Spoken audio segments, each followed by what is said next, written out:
You are listening to the Keeping It Juicy podcast. Your main squeeze in nutrition. Don't forget to subscribe so you can join us every Tuesday for a brand new episode. Also, don't forget to add us on Instagram and Facebook at Keeping It Juicy Podcast.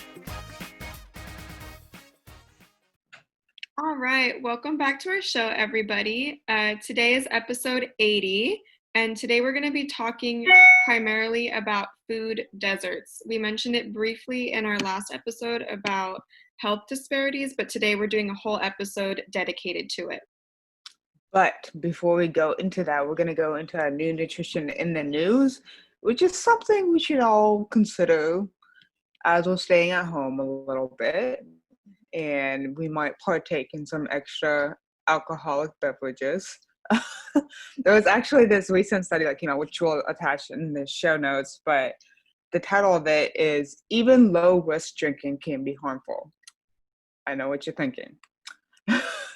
Before we go into that, before we talk about that a little more, this article came from the Journal of Studies of Alcohol and Drugs, and apparently it's not just heavy drinking that's the problem. Even consuming alcohol within weekly low-risk drinking guidelines can result in hospitalization and death. So that's a fun time. This was the Canadian government's low-risk guidelines, for example, state that women should consume no more than about 10 drinks per week, and men no more than 15. So a drink is about 12 ounces of beer, 5 ounces of wine, or 1.5 ounces of liquor. And these limits are actually slightly higher than those in the United States and exceeds those of most other high-income countries. So researchers found that in British Columbia specifically, a significant portion of alcohol-caused death and disability was experienced by those drinking within these guidelines. So, for example, more than 50% of cancer deaths resulting from alcohol use occurred in people drinking moderately. Furthermore, 38% of all alcohol attributable deaths were experienced by people drinking below the weekly limits or among former drinkers. However, for women, alcohol consumption within the guidelines did offer some protection from death from heart attack, stroke, and diabetes. So we got 1 point there for women. But nonetheless, this protective effect did not appear to hold true for men who experience harm at all drinking levels, not just the high, but also the very, very low. So it actually suggests that guideline limits should be lowered to match those in Netherlands, which is don't drink, or if you do, drink no more than 1 drink per day, which how realistic is that going to happen for our American population? Right. 1 drink isn't very much. But if we look at the other guidelines that were used for this study, 10 drinks per week for women and no more than 15 for men, that's about 2 drinks per night, Monday through Friday for women. I feel like I don't Some people do that. Oh. It's not all about you, Arda. Just Oh man, what do you do? Definitely not that much. Yeah, I do think that's a little bit on the higher end. If I drink 2 drinks a night 5 times a week, I wouldn't feel good. I just wouldn't. I'd also like to know what sort of other lifestyle factors these participants had. Were they also social smokers? Were they drinking at bars, eating bar food, or do they drink at home and snack out? Do they have super stressful jobs which causes them to mildly drink? There's so many other things that could be contributing to this increased mortality that isn't pointed directly to liquor. I think it's more of a correlation rather than a causation. So that's just something to keep in mind. But a lot of correlations are adding up with alcohol. But but that's just something to consider if you are an avid craft beer drinker or whatnot. Right. And typically it's not one thing, it's like 10 little things when we're looking at correlation studies. But it's hard to really measure all the different variables, but just something to keep in mind. And with that being said, we are going to move on to the next segment of the episode. And I actually found this really interesting article that's kind of a follow up to what we talked about last week. And the article is called Health Disparities Increase Impact of COVID-19 on Communities of Color. So now we're tying in everything we talked about last week, the issues with health disparities and COVID-19. So, what is COVID-19 doing to these already pre existing health disparities? So, issues like higher rates of underlying condition, food deserts, and limited access to healthcare and environmental toxins put communities of color across the nation at higher risk for contracting COVID-19, which is the disease caused by the novel coronavirus. If someone does get COVID-19, racial biases in the healthcare field and limited resources may make it more difficult for them to receive adequate care. A Center for Disease Control and Prevention report on hospitalized rates of confirmed corona cases released back in April found that a sampled area, 59% of the residents were white, 18% were Black, but of the hospitalized residents in that area, 45% were white and 33% were Black. So there's a huge discrepancy there between who is in this population and who was actually hospitalized. So something interesting to keep in mind. And out of the 142 COVID-19 deaths that were reported by the Arizona Department of Health Services, 21% were Indigenous. As of July 2019, the US Census Bureau estimated that only 5.3% of Arizona's population identified as Indigenous. So another huge discrepancy there. 21% died from COVID, whereas only 5.3 of the population was represented. That's not the first time I heard about indigenous populations getting the short end of the stick. I mean, there's a lot of health issues with them alone, which I feel like that would be a separate issue in itself. But that's a fuck ton. Yeah, that's huge. That's a huge gap. Huge gap. So if we haven't convinced you already, systemic racism is a key player in exacerbating the impact of COVID-19 on minority communities. So on top of that, as we get deeper into this episode, I mean, there also comes this issue of a food desert into play. And if you don't know what a food desert is, it's basically where there's an urban area in which it is difficult to buy affordable or good quality fresh food of any sort.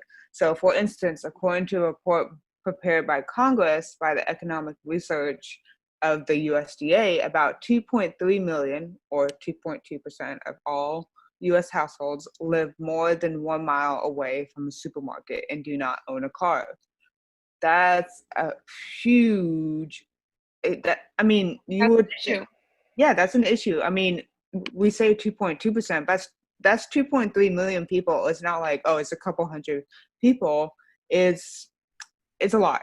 So actually in urban areas, access to public transportation may help residents overcome the difficulties posed by a distance, but economic forces have driven grocery stores out of many cities in recent years, making them so far and few between that an individual's food shopping trip may require taking several buses or trains in itself. In suburban and rural areas, public transportation is either very limited or unavailable, with supermarkets often many miles away from people's home, which actually the place that I'm at, there's an adjacent town. I'm not gonna say which because I don't want you guys to find me, but but basically it's a very low income area. The crime rates are high. There is a food desert there. And they actually just put in a public transportation project that's supposed to cost $23,000, which I feel like that's a lot for public transportation. Um, I mean, I don't know the logistics of it all, but you're literally just putting in a bus station and then rerouting a bus to another place. Right. But It can be that that's, hard. I mean, it's better than nothing, but when I tell you there's like no supermarkets there, there's none. Right. So it's a big issue even nearby me. Right. Right. And the other defining characteristic of food deserts is actually socioeconomic. So studies have found that wealthy districts have 3 times as many supermarkets as poorer ones do, and that white neighborhoods contain an average of 4 times as many supermarkets as predominantly Black ones do.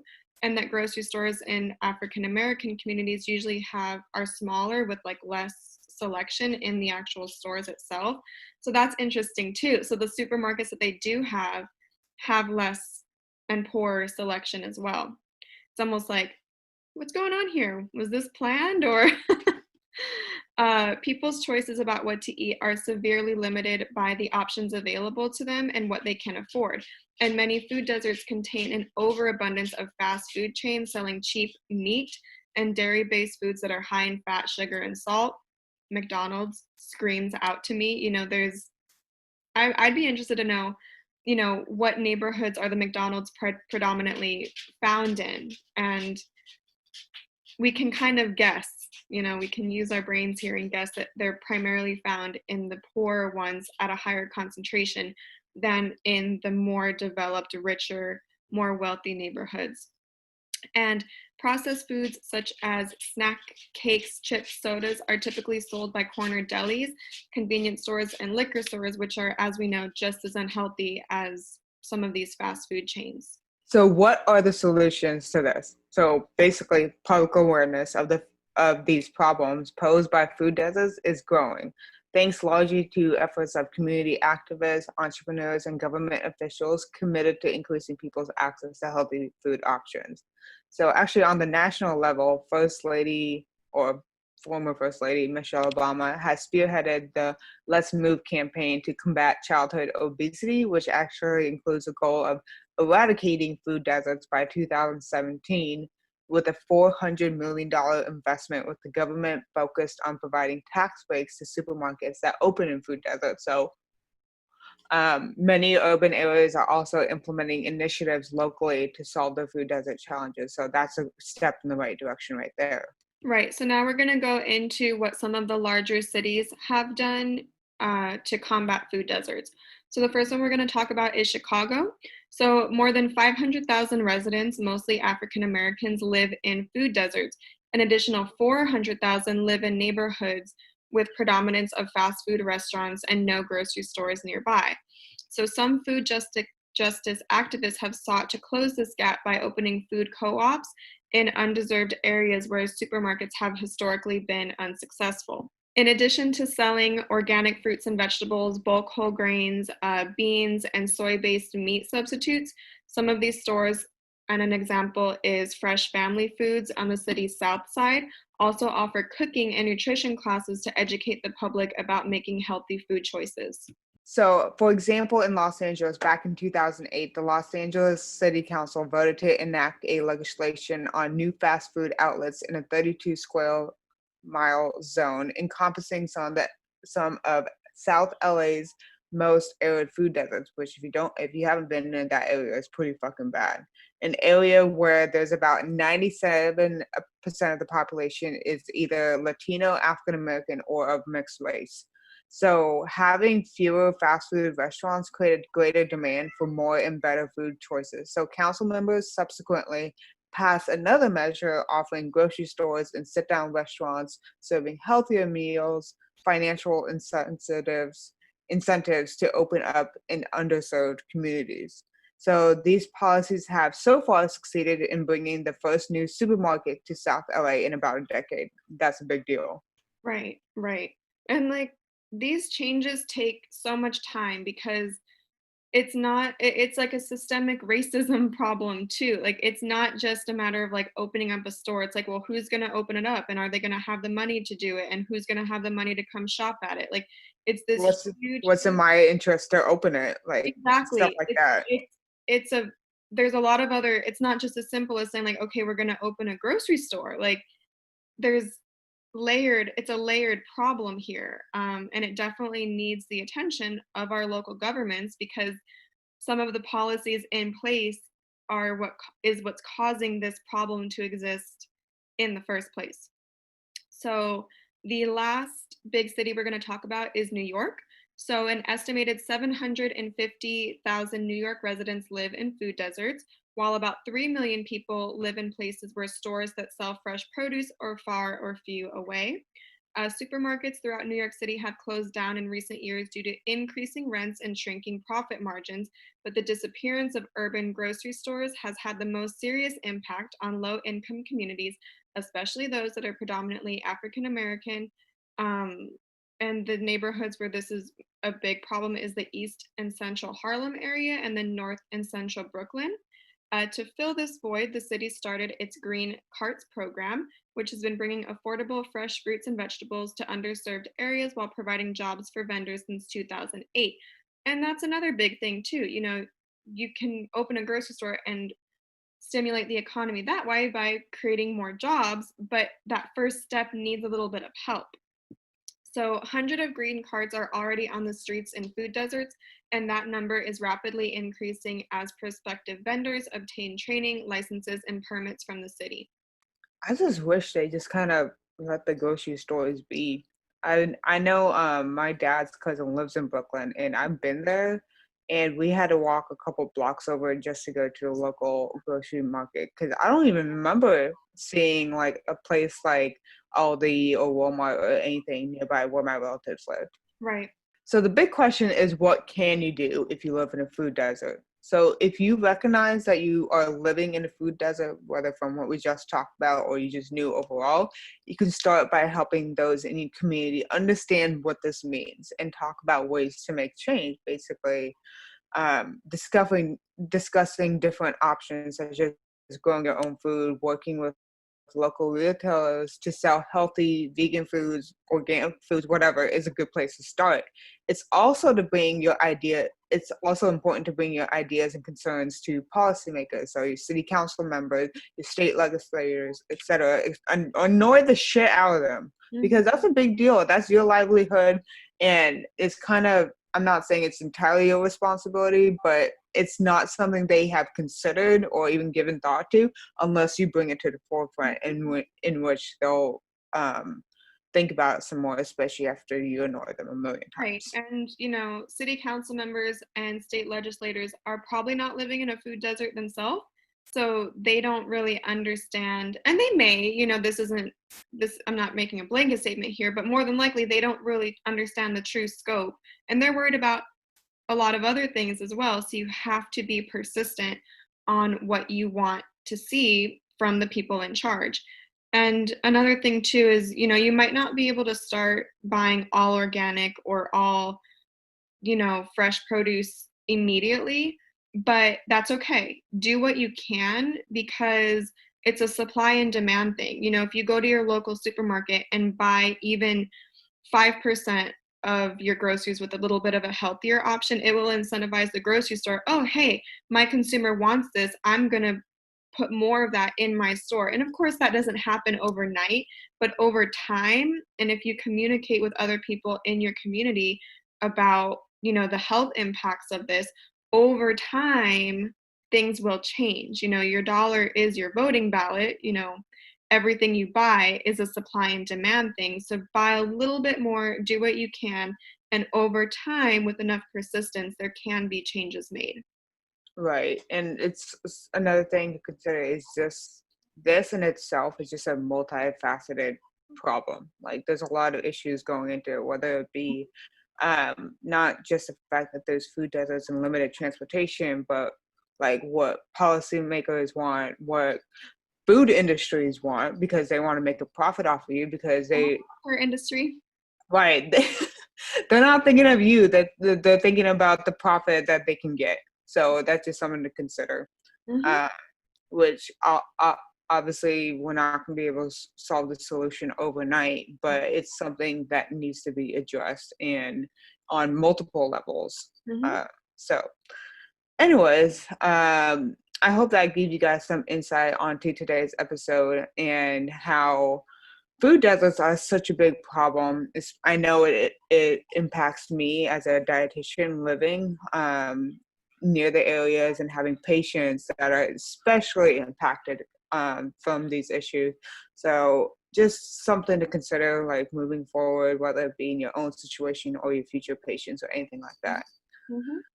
So let's kind of close out this episode with our social media shout out of the week, and it goes to Mac_Waltz.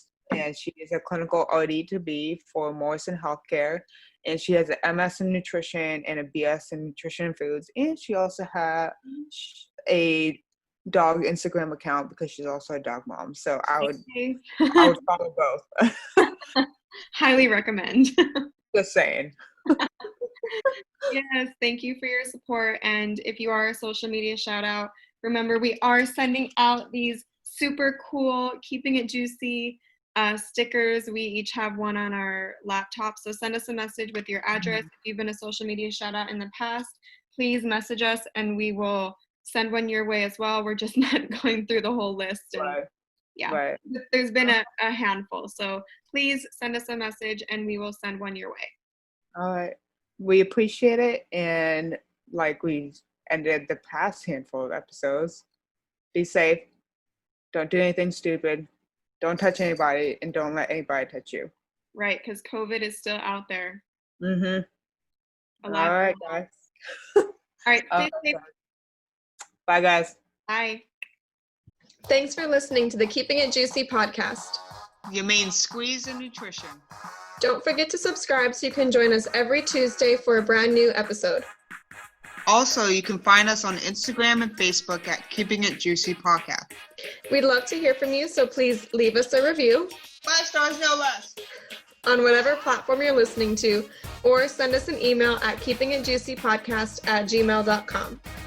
Or if you have any topics you'd like for us to touch upon, shoot us an email. Until next time, don't do anything that I wouldn't do. It suggests that the guideline limits should be lowered to match those in the Netherlands, which is don't drink, or if you do, drink no more than 1 drink per day. Animals are loud. Did you hear that? Yeah.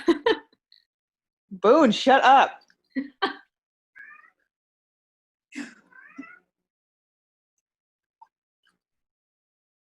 I gave you food. What else do you need? It doesn't help that he's a noisy cat. He's vocal, huh? Yeah. When we Can go you into put him somewhere? No, then he starts shaking the door. Like really bad. What is he crying about? I don't fucking know. Like he's always been noisy apparently. Like the former owner told me from the get-go he's noisy. And he's loud every time he moves places.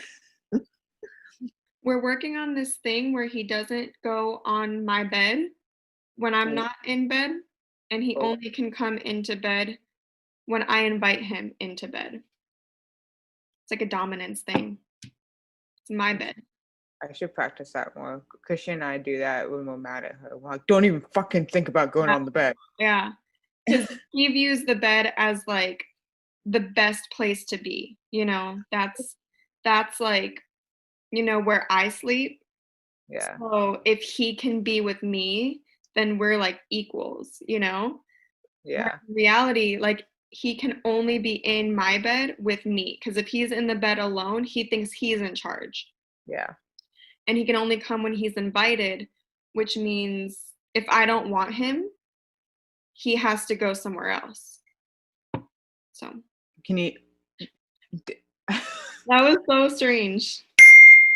Well, I heard a huge thunder and lightning clap, and then all of a sudden everything just got fucked up.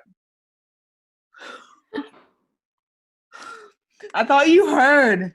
No. It was fucking huge. Mm-mm. We need to get. Is any of the stuff salvageable? Yeah. So because because I'm the one recording, what I said will be recorded. It's just you were frozen the entire time I was talking, which is fine. Okay, so I was gonna restart on my section. Yeah, we should hurry up before another thunder or lightning claps. I wonder what happened.